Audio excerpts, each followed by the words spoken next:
Government Sachal Sarmast degree college Ranipur तालीम जे मैदान में अगे खां अॻु भरो।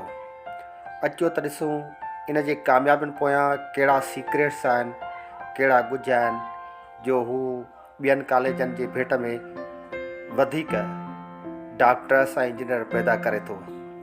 रानीपुर प्राइवेट स्कूलनि जो हब हुजण बावजूदि बि उतां हर साल जजे तइदाद में डॉक्टर, इंजीनियर ऐं पाकिस्तान जे मुख़्तलिफ़ यूनिवर्सिटियुनि में CA, ACA ऐं ॿियनि डिग्रियुनि जे हवाले सां शागिर्द एनरोल थियनि था, तालीम पाइनि था। ऐं हितां जे शागिर्दनि जी अवियल त सचल सर्वस डिग्री कॉलेज छो आहे, उनजे पोयां ईमानदार उस्तादनि, पढ़ाईंदड़ उस्तादनि ऐं सुठी मैनेजमेंट जो हथु आहे।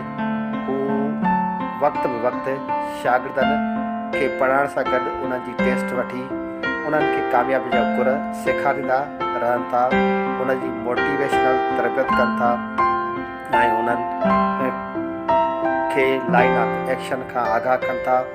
मुंहिंजे ख़्याल में ही जेको तरीक़ेकार आहे टेस्टनि जो, इहो कामयाबु तरीन तरीक़ेकार आहे ऐं इदारा जेकॾहिं हिन खे अपनाइनि, हिन खे रोल मॉडल कनि त हू कामयाबी वठी सघनि था।